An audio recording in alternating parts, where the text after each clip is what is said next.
Mi gente, thank you so much for tuning into this week's episode of Homebuying 101 Real Estate Talk Show with Sebastian Cordoba, Mr. Clear to Close. Guys, this week I'm very excited because yes, we're going to be talking about some real estate, but we're going to make it real interesting because we're going to be talking about some different financial topics like new money versus old money. Very important, guys. Second, how should you be using credit?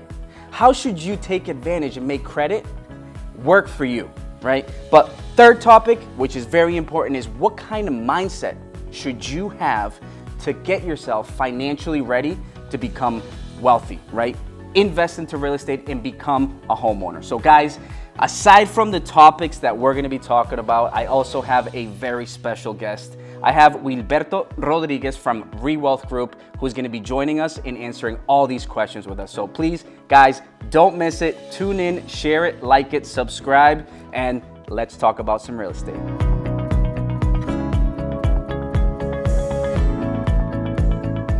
Guys, so please, big round of applause. Take out the fireworks because give it up for my special guest, Wilberto Rodriguez from ReWealth Group. Please. Hello. Sebastian, thank you so much for having me. It's an honor to be on your show today. I love the setup, love the people.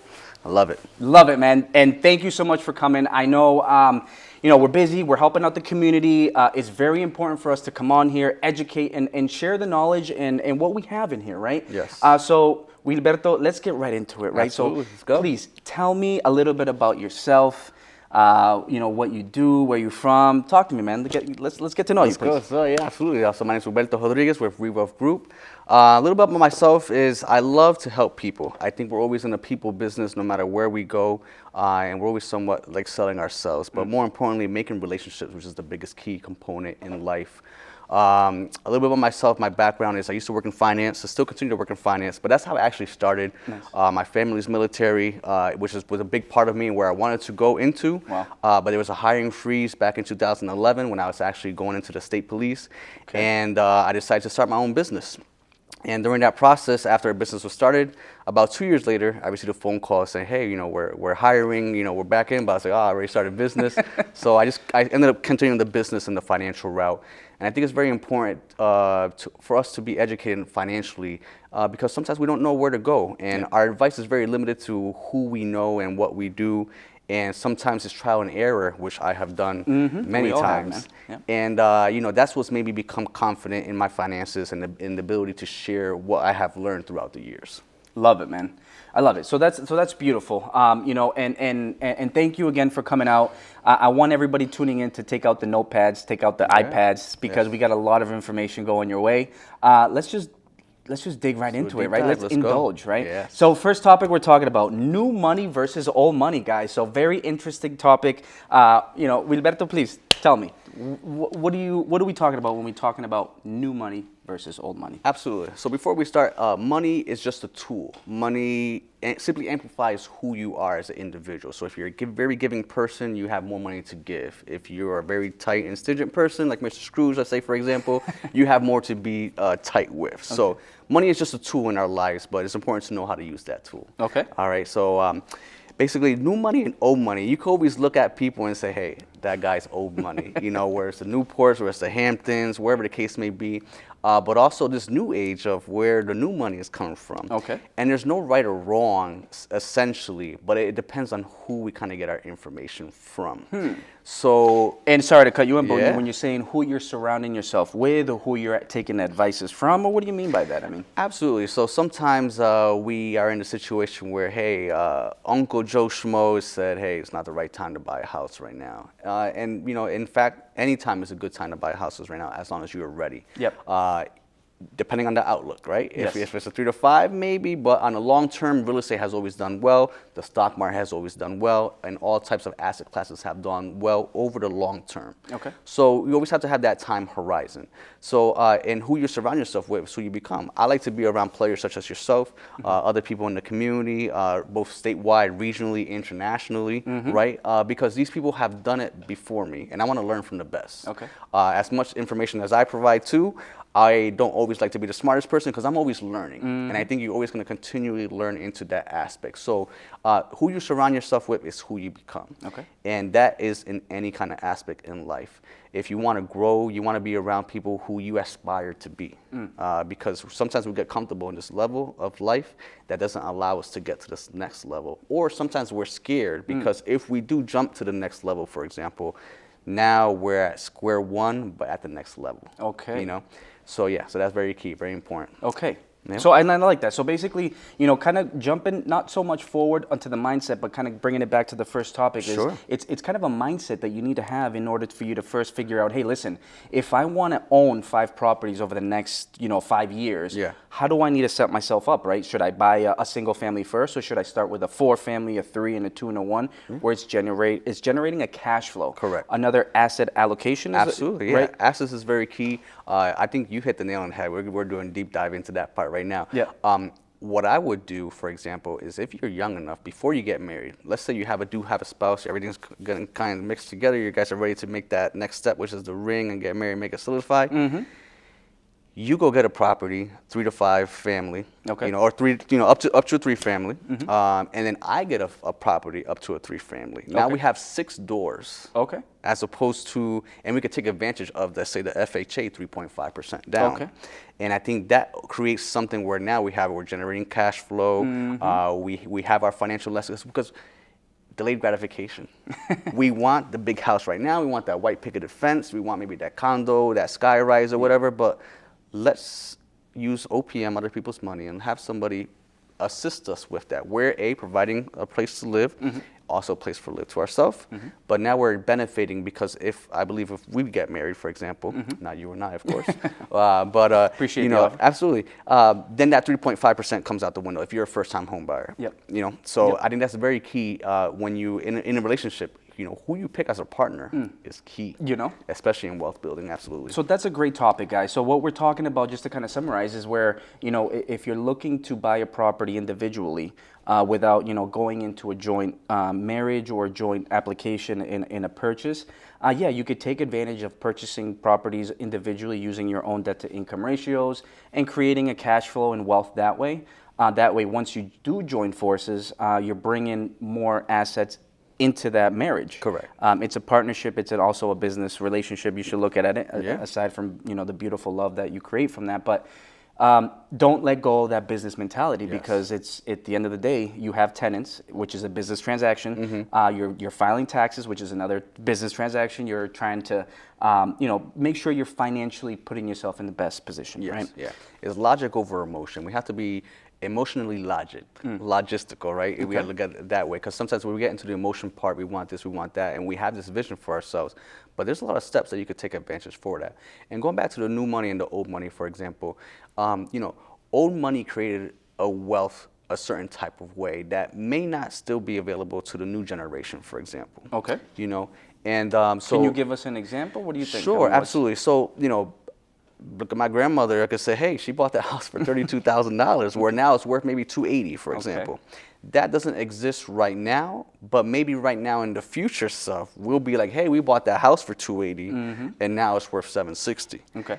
So we don't have essentially that's opportunities. And going back to the asset financial class, where the older generation, we worked in factories, we worked in mills, we had a pension that took care of us. Now that doesn't really exist unless if you're in a government or federal position. Now or less we have something called 401ks that kind of take advantage of us. And those are great tools, especially if they do match your employer does, which some of them do, some of them don't. But a very key is that you got to take care of these fees that are hidden besides these 401k plans. So it's important as a new generation because there's new ways to make money. Okay. You got shows, you have social media. There's so much ways where you can make money, income, and buy assets right now. Okay. And the older generation, maybe they didn't have, they have that. But it wasn't more a sense where like, hey, we're buying stuff just to say, hey, come see us, look at us. Back then, they were building and they were thinking generations ahead. Sometimes I think the newer generation right now just thinks for that quick short-term weekend, and that's kind of where that mix-up comes in.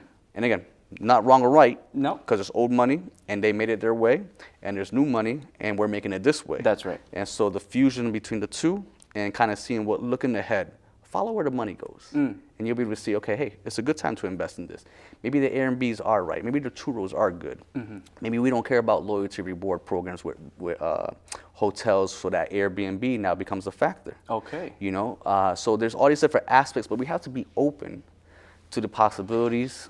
And and that's amazing. So, Wilberto, what you're saying is, let's say the old money, they are thinking years ahead, but remember, they didn't have as many resources as what we do now. I mean, now everything's a click of a finger away. Yes. We can analyze this. We can have systems and different applications run these for us. Correct. So, for this old money to be able to be so well off, they did their homework really well. Absolutely. And I think that maybe the piece of it is, is this older generation able to now adapt to the new way of making money, or being able to now invest into the future long term of the next 50 years? Correct. Yes. You know?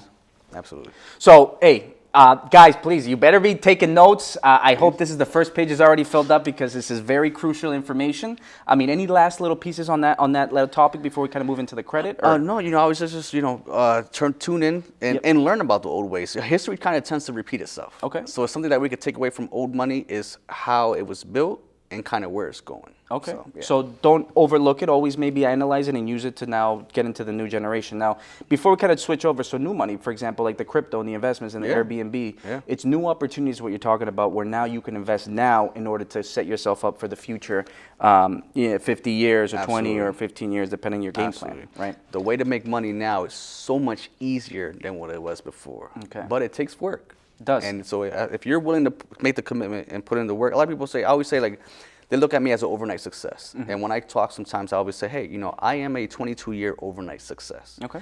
You see what I have now, but it's been in the backbone of me continually working. I missed events in my life. I put in the work. What do you do behind closed doors? I've slept at my office. Where's the entrepreneurial stuff? I've slept in my vehicle to get to the next level, to the next stage. And so the opportunity is there for everybody, especially now in this age where it's buy now, click this. It's attention. Where's the attention going? And so if you're able to capitalize on that and be smart, be aware. I go to the mall, but I don't go to the mall to the shop. I look at, hey, where are people shopping? Oh, they're going to Lululemon? Let me look at Lululemon stock, and maybe I could invest something on there. I look at where people are eating. We're in an economy right now where inflation is at an all-time high. It's coming down a little bit, but the restaurants are still full. The malls are still full. There's new ones opening up, and they're full. Opening up. Yeah, so you got to see, okay, where's the money going to? And success leaves clues. There's a blueprint that you can follow. But you got to be open. You got to be aware to it.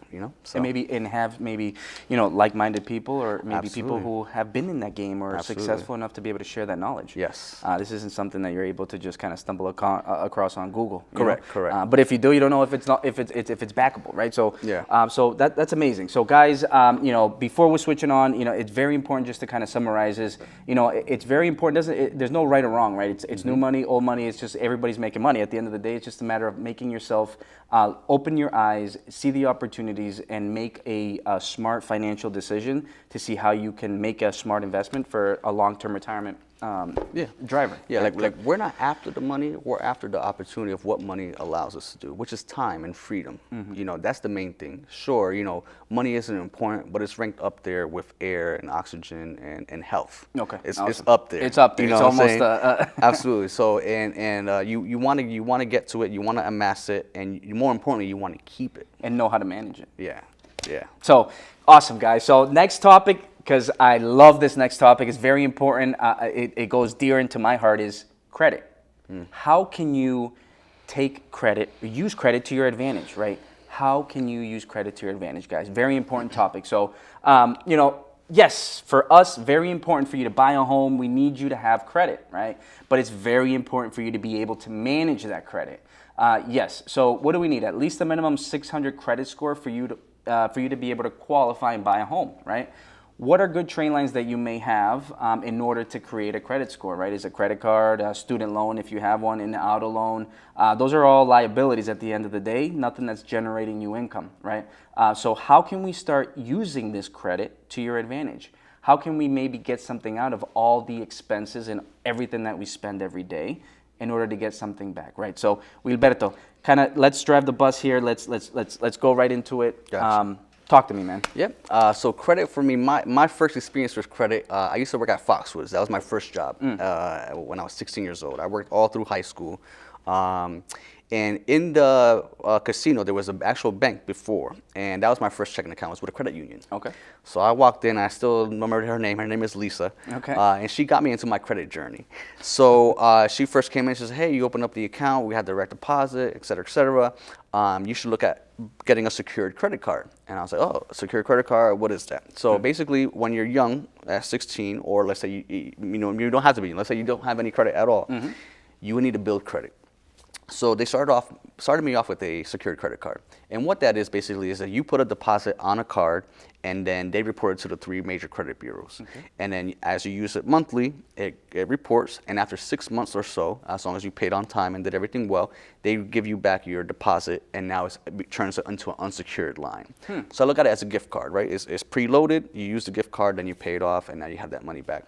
And she also opened up for me was a build a credit loan, which is the same thing, but just now in a loan format. So an installment loan. So you have a fixed monthly payment. Yep, and it's important to know, good thing, there's installment loans and there's credit cards, 2 of which report to the credit bureau, but 2 major important things. You could have $10,000 in credit cards and it's bad, but you could have $10,000 in installment loans and it's not bad, because the credit cards go into utilization ratio. Correct. Which we'll talk about later on. So once I learned that, I said, okay, cool. I got my money back and I started getting good credit. And you know how you got good credit when you start getting these little flyers in the mail. Discover sends you a flyer, Capital One, American Express, you're Chase. pre-approved. You're pre-approved, sign here, here's a numeration code.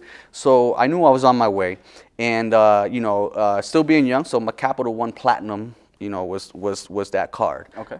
And Capital One Platinum is not the great card, but when you're young, you're like, hey, platinum I love sounds it. good. It sounds good to me.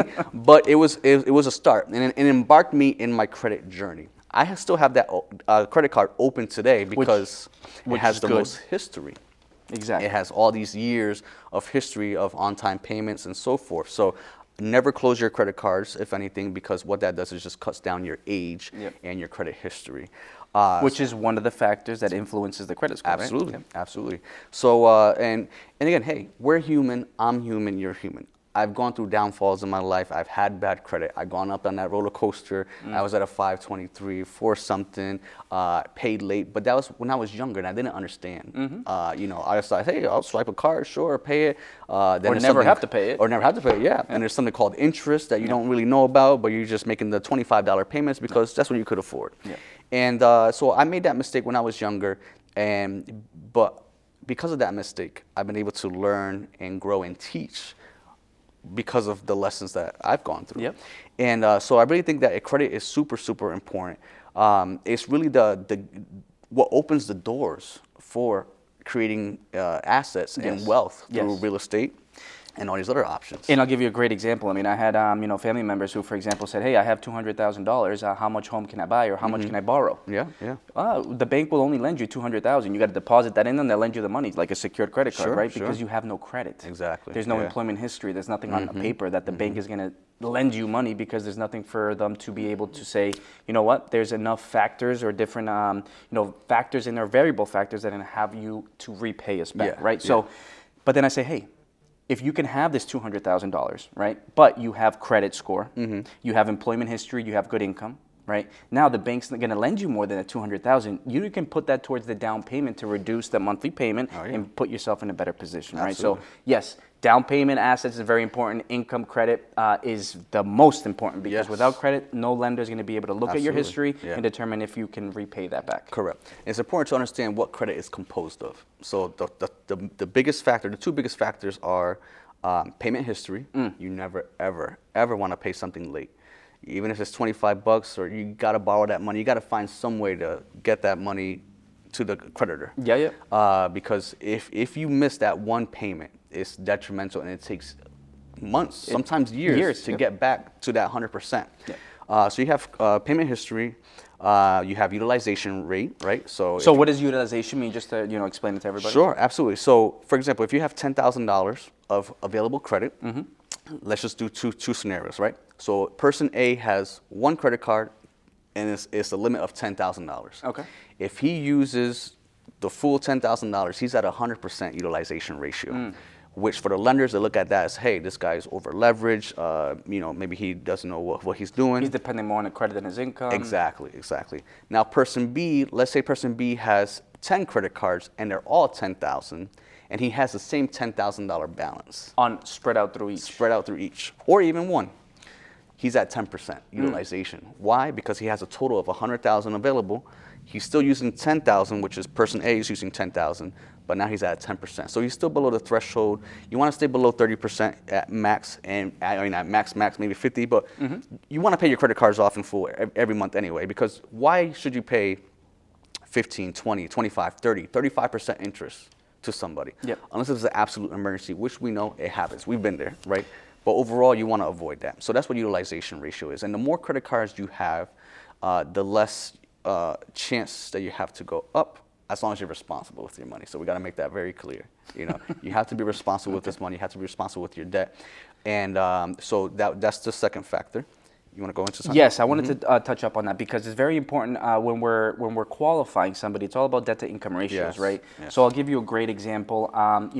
Definitely work with a loan officer, work with your lender. Be happy to help. Is understand which credit cards you should pay off or which ones have more of an impact on your purchasing power. Yes. Give you a great example, Wilberto, is you can have 2 credit cards. One of them could have a $7,000 balance, okay, with a monthly payment of $25, okay? And you can have a credit card of $5,000, but have a monthly payment of $100. Yep. So anybody in the rate, that doesn't understand it says, oh, I'm going to pay off the highest balance credit card.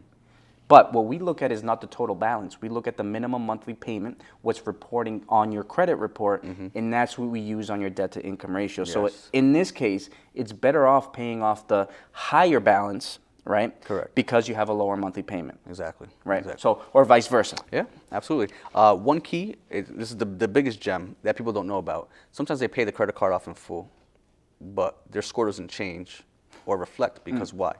They made the payment on the due date. What you need to look at is the statement date.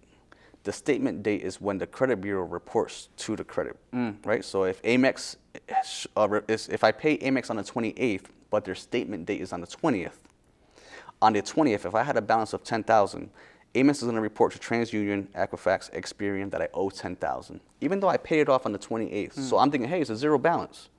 But Amex already reported. So you want to get that hack. That's another tool that you could use, is pay it before the statement date. That way it reflects that actual balance that you want it to reflect.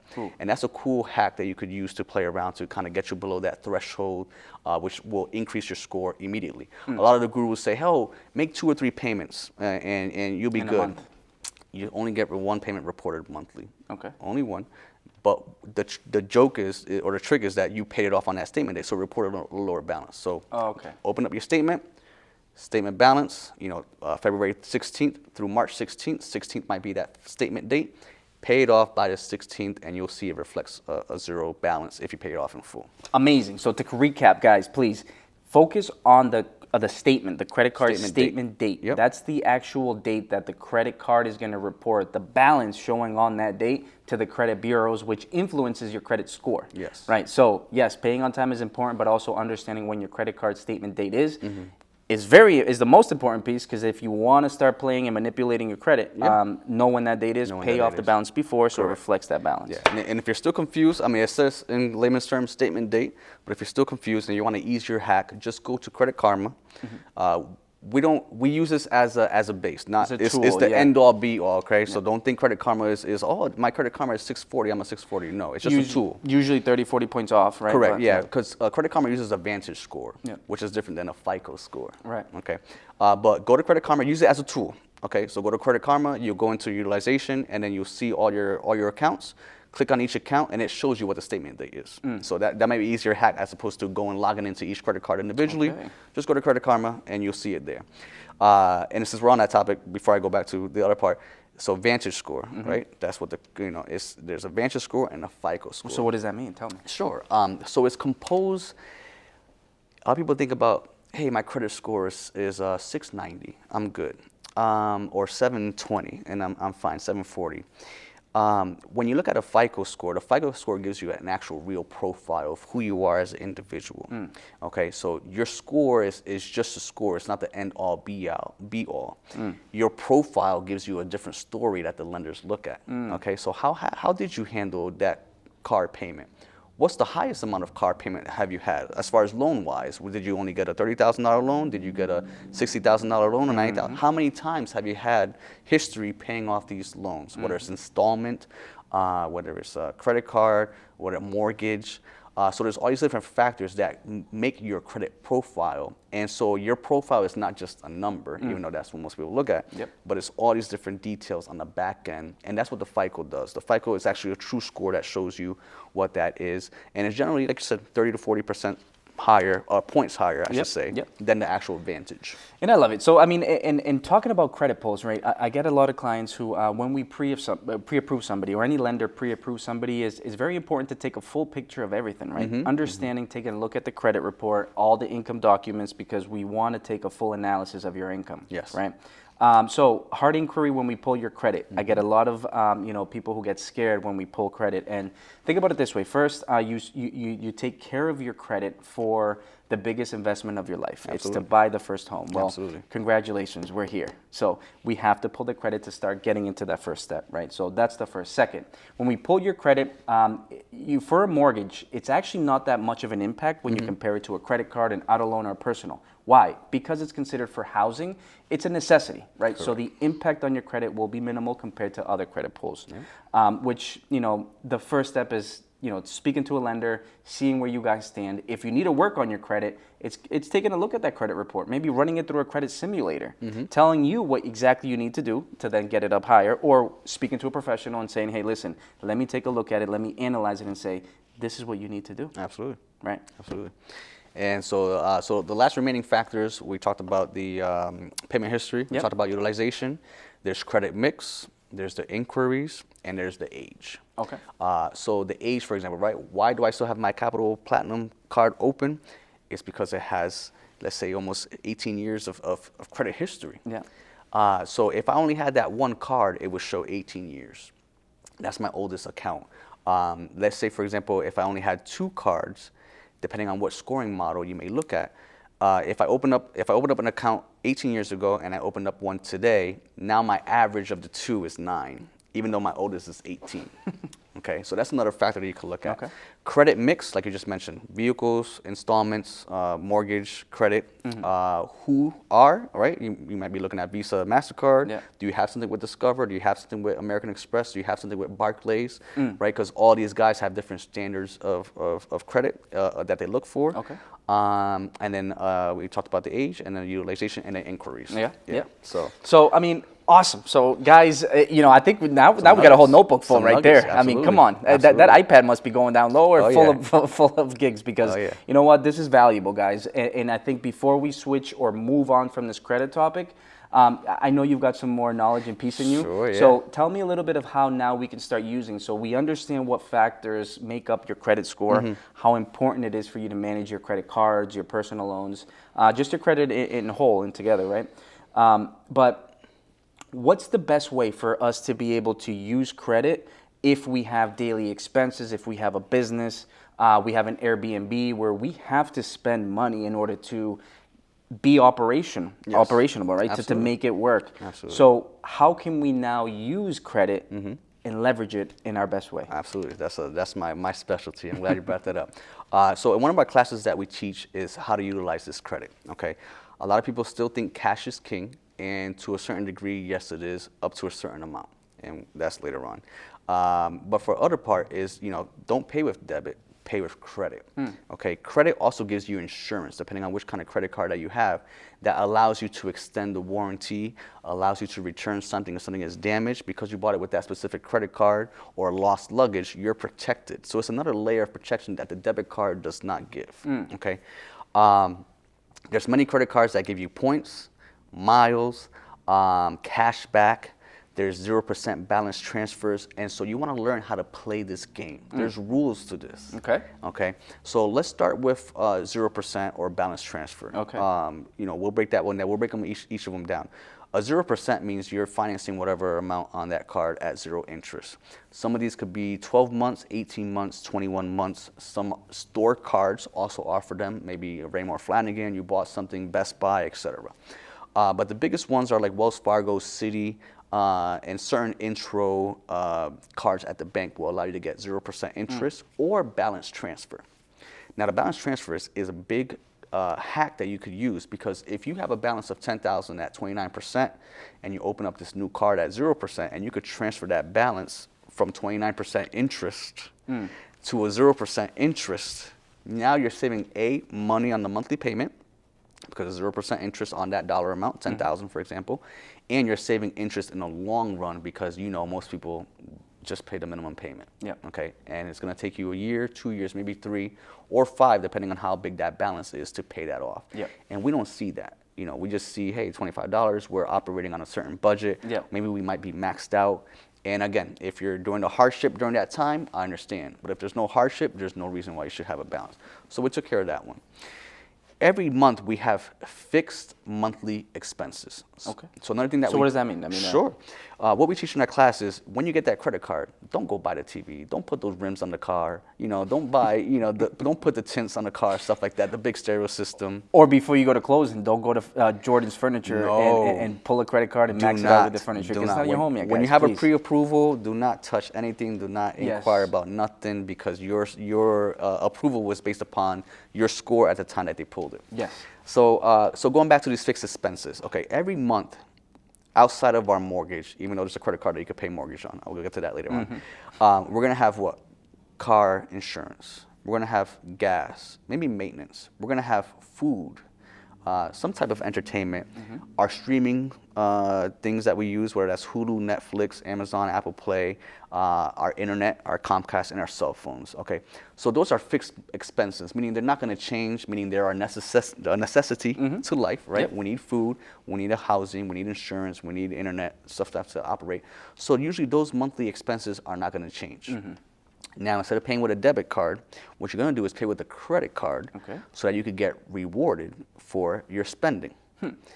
The spending that you already have to are spend. doing. Yes, you already have to do. I'm not saying, again, don't buy that Burberry coat or get that Rolex or the rims on the car.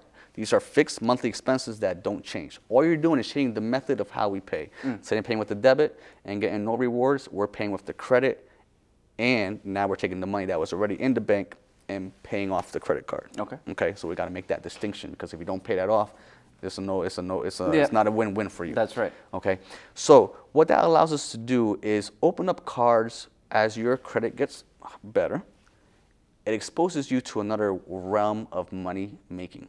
Okay. I haven't paid for a flight in like 5, 6, 7 years. Okay. Hotels, stay in them for free. Why? I'm rewarded based upon my spending. And you don't have to be a business owner. You don't have to have a mega, company as an individual, because we still have those expenses, right? Gas, food, utilities. Now I can utilize that JetBlue card, for example, and get paid in miles. Okay. So now my $2,000 that are fixed monthly expenses on the low end, some people might be $5,000, some people might be $1,500. So whatever your budget is, you'll know what that is. Okay. But let's just use an even $2,000, simple number. $2,000 a month. By 12 months, that's $24,000 a year that I have in expenses. Fixed monthly expenses. Clear that up. Fixed, that have to go out either way. They have to go out either way. Now what's happening is, on the low case base scenario, I'm now getting either 24,000 points or 24,000 miles, depending on which card I'm using. Okay. On a base case scenario, because some credit cards have multipliers, where let's say you went shopping, they're going to 3 times the amount that you spent on groceries. On that location or this type of purchase. Restaurants or gas. Every credit card has their way. So you're going to find which one is the best for you. Maybe golfing. Absolutely, right? Absolutely. So now those 24,000 points, $1,000 turn into 24,000 points. Now, each of these credit cards, they have a promotion within the first 3 months. So let's say Barclays, JetBlue, or Southwest, or Delta, if you whatever preferred airline you want, specific airline credit card. Now, let's say, hey, you spend $1,000 within the first 90 days. We're gonna bonus you 80,000 points or 100,000 points. So I didn't do anything different than my normal lifestyle. I just changed how I was paying. Okay. So now I'm going to use my Delta credit card, or I'm going to use my JetBlue credit card, or my Southwest credit card. I already have $2,000 in fixed expenses anyway, so within the first month, I'm already going to qualify. I'm going to focus it more on this one. Correct. And I'm already going to qualify because my expenses are $2,000. They're saying, hey, spend $1,000 in 90 days. My monthly expenses are already $2,000. So you're winning already. So I'm already winning. I'm ahead. Now I got $80,000 points. On top of already the $24,000 at minimum that you would get spending at the end annually. of the year. Yep. Now I could travel for free. I could book a ticket with miles for me and my family. Okay. And if you're a family of 4, that adds up. That adds up real quick. So depends on where you're going. There's going to be different prices and different promotions that they run. So, let's say 40,000 points to go to Florida or go to Santo Domingo or San Juan, Puerto Rico, or Colombia. You know what I'm saying? Yeah. For free. Why? Because all I did was just change the method of payment. Okay. Now, important, you need to pay off this credit card every month. Please. Very important. Because if you don't pay it off, then it wasn't for free. Because after the intro period, they're going to charge you 29%. And I always say, it doesn't matter what your interest rate is because you're going to pay off that card every month. But now if you don't pay off that credit now the interest rate really does matter. So that's one of them. That's your travel credit card. So that's good. So what you're saying is, also make sure you execute, right? Absolutely. Not only just now getting yourself into a hole, because you could potentially get yourself into a really quick hole. Yes. But just be disciplined enough to say, hey, Absolutely. this is my expenditures. This is what I have to pay. I'm Absolutely. not, going to, not pay. Correct. So there's cash back ones. Those are ones that give you cash back. So the best one, in my opinion, is Discover. It gives you 5%. What they do is that in the first year, they match whatever you spent in cash back. The whole year? The whole year. So, for example, let's say you did $1,000 in cash back money. At the end of the anniversary year, they're going to give you another $1,000 as a bonus. Okay. That's for your first year. So that's your cash back one that I love. JetBlue, for example, they give you anniversary points. There's always this little perk that they give after every anniversary. Let's talk about points now, like Chase Sapphire Reserve, American Express Platinum, American Express Gold. These give you points, big points, mega bonuses. In hotels, I forgot about that one. Marriott, for example, or Hilton. Hilton is through American Express. Marriott is through Chase. Okay. Same thing, right? We traveled. Now we got that credit card to travel. Now we need a place to stay. Let's get that Marriott Bonvoy credit card. Part of the traveling expense. Exactly. And now, same thing. I did my promotion of $3,000. The hotel one or the points ones are usually a bit more than the miles one. Okay. So you got to spend a little more. I got to spend a little bit more, but I'm already spending it again anyway. If you're you're taking care of this, you're not going crazy. Correct. This is what you're in your budgeting for. This is what you're budgeting. So those, again, there's basic cards, mid-tier, and premier. So now those big premier ones, for example, the Platinum, the Gold, the Chase Sapphire Reserve. Now they require you to spend a little bit more. So let's say that intro is $5,000 within the first 90 days. Again, if I'm spending $2,000 a month without doing anything different, by the third month, I'll meet that criteria spend, and they give big bonuses. They give like 150,000 points. Okay. Okay. 550,000. 150,000. 150,000. Yeah. All Which right. is I was still asking big. for a little more. Come on. Hey, I'll bring that up to Chase. I'll let them know. Where do I sign? Put a note. So now, the difference between that credit card is that credit card allows you to use anywhere. Okay. So the Marriott one is for Marriott hotels, which is, it composes of their umbrella chain. Same thing with the Hilton one. But the Sapphire Reserve and the Amex ones, you could use these points for anything. Okay. You could book travel. You could book restaurants. You could use that for cash back. You could buy gift cards. So you're not limited. Transferable It's points. transferable, yeah. You're not limited to the dedicated Delta credit card or the JetBlue credit card. Where you got to travel with them. Correct. And so one thing that I want to get out of the way is what people kind of have the resistance on is the annual fee. Okay. So convince me why I should consider or pay an annual fee. I mean, an annual fee? Annual fee, Mr. You want me to Cordoba. pay an annual fee, Wilberto, please? I absolutely would Sell me love on for this, you please. to pay this fee. Why? Because the benefits outweigh that fee. Let's go back to the JetBlue one. JetBlue has two cards, the regular and the Plus. Okay. The Plus is a $99 annual fee. Okay. However, you as the credit card owner, anybody that's on your itinerary will get some free luggage. Okay. And now if in this time of age, you got to pay $30, $35 for your maleta, which is your luggage, right? It's not free anymore. It's not included. Okay. So that's an additional $30 one way. $30 one way, $30 a second And just way. to recap, That's these are just $60. sample numbers. We're just Sure. shooting numbers out Absolutely. So as a family of 4 or 2 or 3 or anybody in that itinerary, I'll give you the game sample too. Anybody in that itinerary is going to get the same benefits as you. So now you just save $60, your wife just pays $60, and your daughter just saves $60 on just fees for luggage. So that makes up for the for a annual $99 annual fee. And you got the points. So sometimes what do these flights cost? $300, $400, $500. You just got 3, 4 free flights out of that. So that's how you get over that hump of the annual fee. Okay. Now a platinum is a higher fee. Platinum is like $695. Okay. So that's a big sell. But same process. As an American Express Platinum, they give you something called Clear. They reimburse you for that. They give you $100 credit at Saks Fifth. So there's all, they give you food credit. They give you travel credit. Okay. So as long as you utilize it in the right way, these fees, they don't mean anything because you're able to use the rewards that pay for more than the annual fee itself. Okay. Okay. Now, let's say you do try this credit card out and you don't like it. You say, hey, you know what? I don't want to do the $60.95. Don't close the account. What you're going to do is just ask for a downgrade.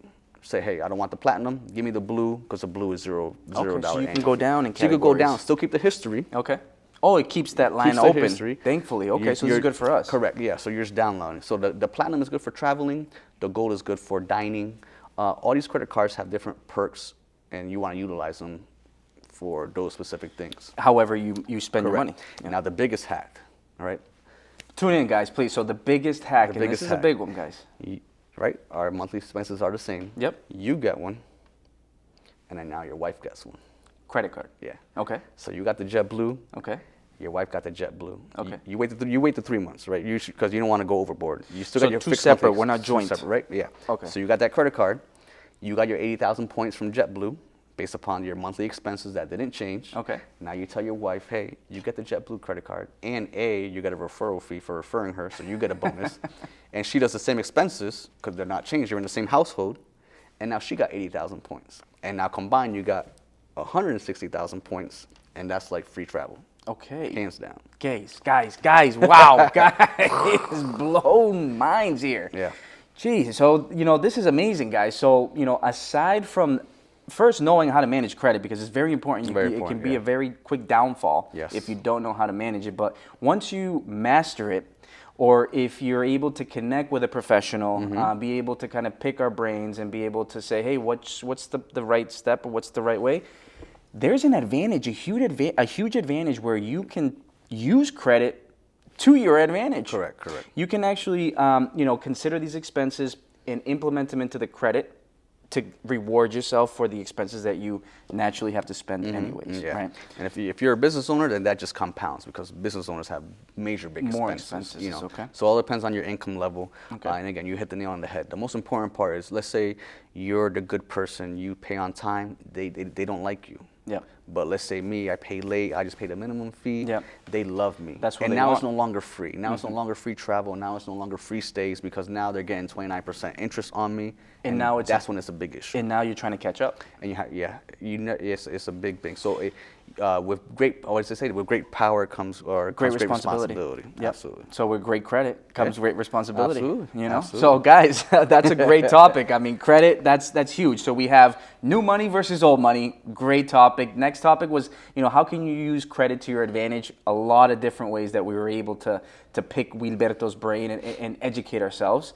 But just to touch on the last topic briefly is mindset, right? Because I think what we just spoke about, having the mindset to either make money in the old way or the new way and knowing how to manage credit, you've got to be disciplined. You have to have a good mindset and a good resources around you to be able to lean on, ask questions, and be able to take advice on to propel you into the right path, right? So quickly, what kind of mindset do you advise us? What's kind of the best way that somebody should be thinking about while they're in the process of wanting to become financially independent? Sure. Very important key is that when we're 16, we don't really have any expenses. I remember those days. Right? Yeah. Man, I love those days. Just 2 years ago? Yeah, right? So if the earlier on you're able to learn this, the more easier it becomes. Because when you are in your 30s or your 40s and your 50s, that's when things kind of start to make sense financially. You know, you mature at different levels, and what used to be important is no longer important, and how you spend is differently. You know, so we're not born with debt, but then debt is actually created. So it's important to understand these factors at a young age. So you want to surround yourself with people who have those abilities, right? So if someone is an investor, real estate investor, Okay. and they have, you know, let's say 30 doors or 50 doors, you know, you want to be that person. You want to get around that individual and say, hey, how you do it? What I found with wealth is those that do have it, they want to share it. They want to share how they did it, especially those that came from nothing, especially those guys. Yes. And those are your mentors. And I've had many mentors in my life. Me too. And I will continue to have mentors and be a mentor myself, because that's how I got into this position in my life. And so you want to get around those individuals, and they're going to tell you, right? I'm sorry, Uncle Joe. You know, I appreciate your advice. You told me not to buy a house right now, but you know, Billy, he just signed a 30 apartment contract. You know, Yeah. and that's big, right? We could just say, hey, this person bought a 3-decker, right? And he has a portfolio of 10 triple deckers Of units, right? Absolutely. So each door, it matters. Yes. Each door is important, and you want to get as many doors as you can. There's different ways to create wealth. Okay. Okay. So we look at, again, going back to old money or the new money. Real estate will still be key. Real estate and investments, the stock market, is still a key, crucial component of wealth building. Okay. Okay. Same thing with being an entrepreneur, starting a business, and at the end of the day, it kind of still trickles down to where? Real estate. We need a place to live, just a place to eat, Place to work out a of. place to work, everywhere. Airbnb, to travel, vacation. So real estate will always be the number one. And what I tell people is just be careful who you get advice from. There's no wrong or right way, just where you want to go. So that's why you have to have that mindset, first of all. So let's just break down real estate, for example. There's a flipper, right? Maybe there's a wholesaler, and maybe there's that person that says, hey, we buy and hold. None of them are wrong.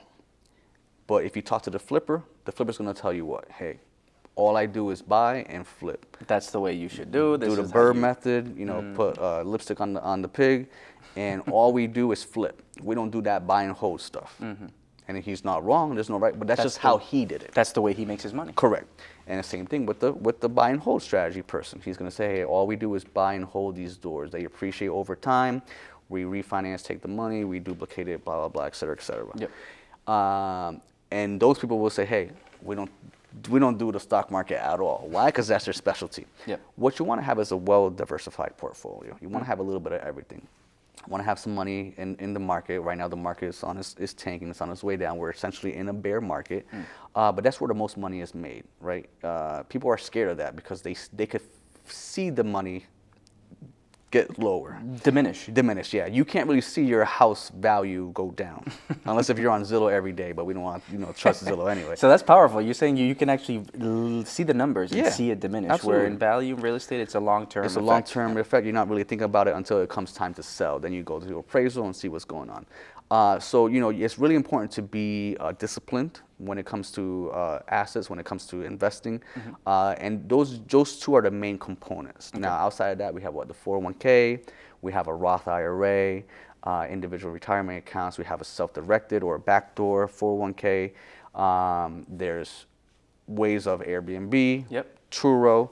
Alternative assets such as collectibles like Picassos, paintings, high-end jewelry, exotic vehicles or old vehicles. So it's sorry to cut in there, but so for example, I'll give you a great example. What's a good example of somebody or something that maybe is perceived as a liability, maybe a luxury item that you bought, but if you're well-knowledged into what you're purchasing, that's an asset. Yes. That's something that's actually growing equity and value every year. Correct. So assets, let's make that distinction then too, just for the viewers. Assets puts money in your pocket or enlarges your net worth. Liabilities takes away from you. You could come to the argument of your own house might be a liability because you're not getting any money from it, but at the same time, you're getting some assets. So a lot of those uncoverables, like we said, for high-end jewelry, let's say Rolex, for example. We say Rolex is one of the most popular timepieces that everybody's well aware of. If you go to the store today and try to get a Rolex, you can't. Okay, the wait list is out the door. Okay, but if you're fortunate enough to get a Rolex, specific pieces, by the way, and you walk out that store with, let's say, a stainless steel white-faced Daytona, or a Pepsi, or a Batman, a Submariner or a GMT.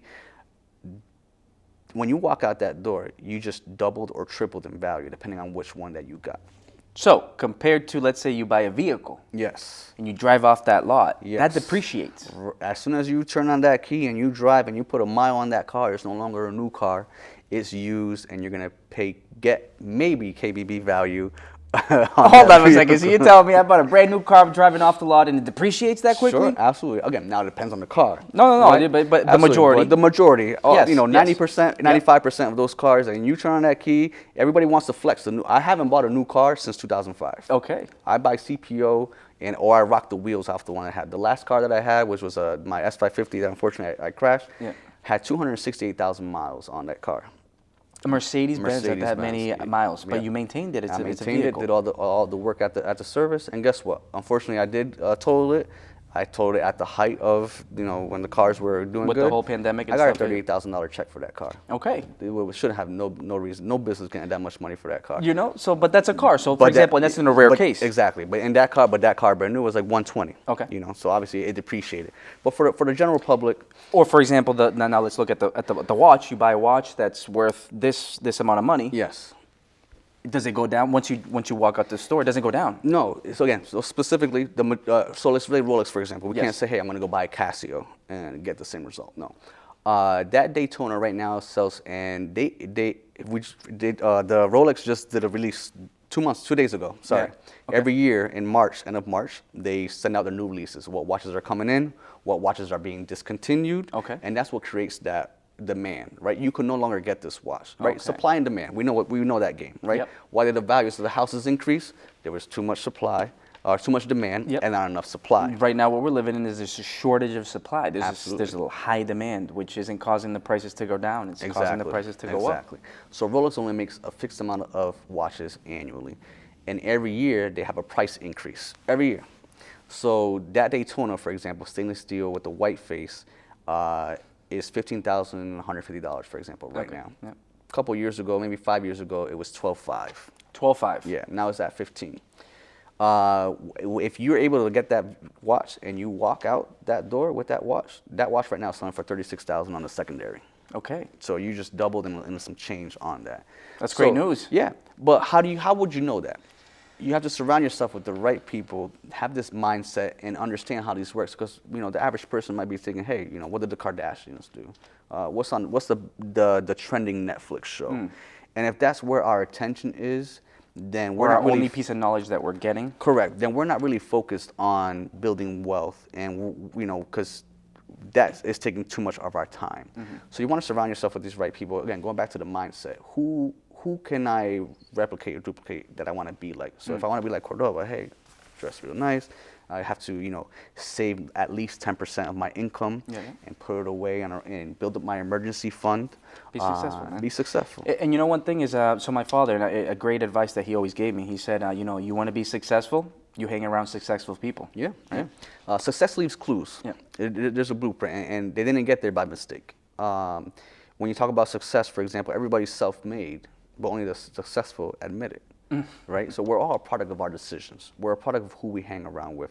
What conversations, when I hang out with my friends, I want to say, hey, how's your portfolio doing? What? Oh, you got 28% return? What did you buy? I want to have those conversations. And I want to say, hey, there's this new product, AI is coming out. Hey, YouTube, Google, there's all these different products that we can look at. So don't just buy the iPhone. Buy the Apple stock, AAPL, on the stock market. Become an owner of what you buy. And so even when it comes to investing, not financial advice, but look at where you spend your money.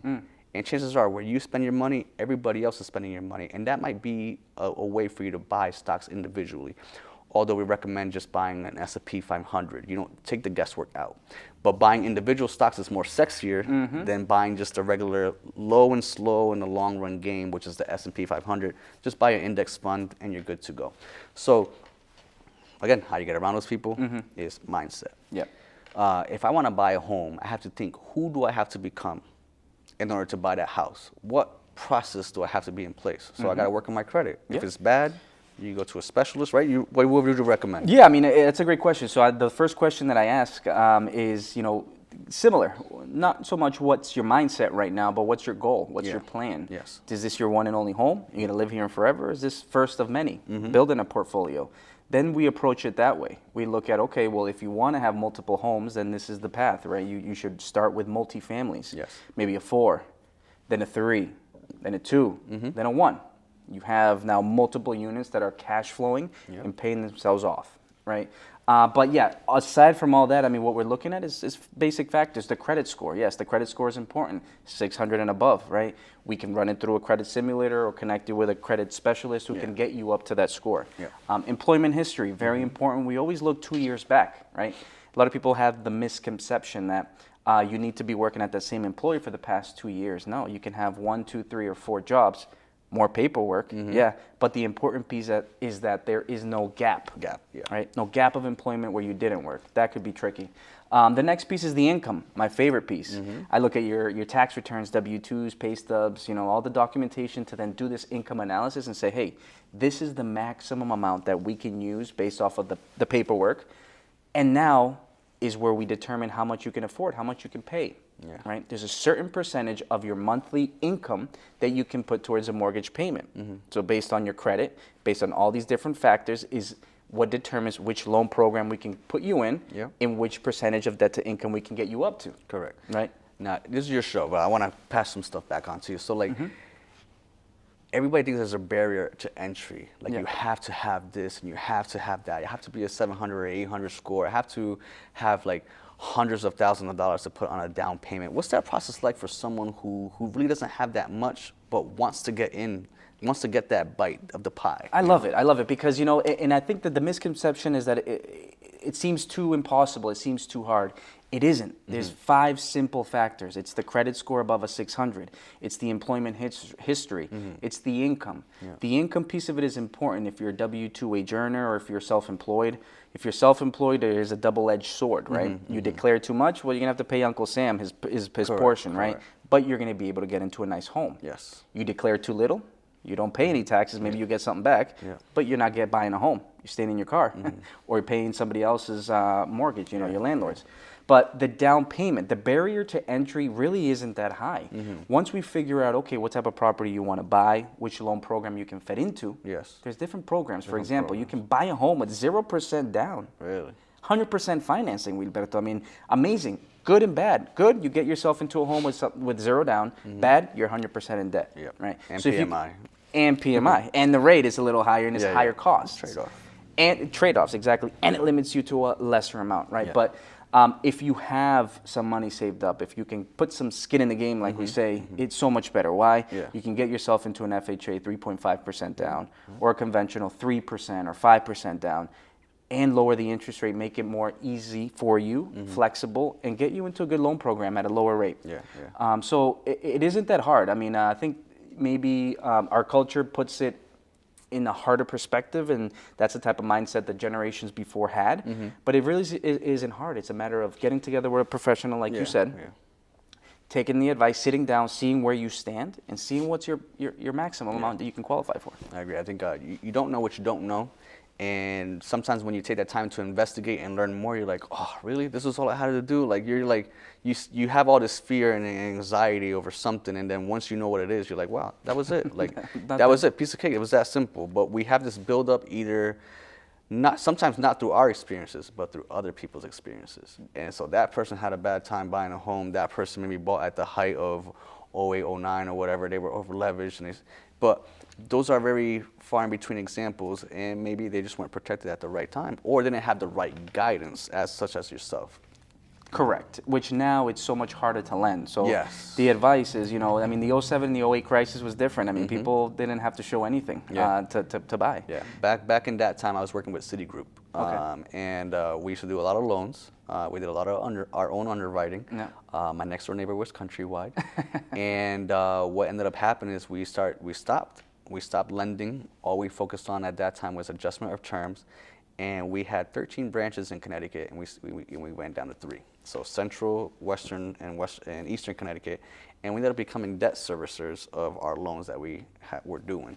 But that was a crazy, crazy period. I don't think it'll be as that bad. Now we have like a little banking crisis right now. But, again, history kind of repeats itself. But those requirements are now in place because of what happened back then. So it's not as easy to do what happened.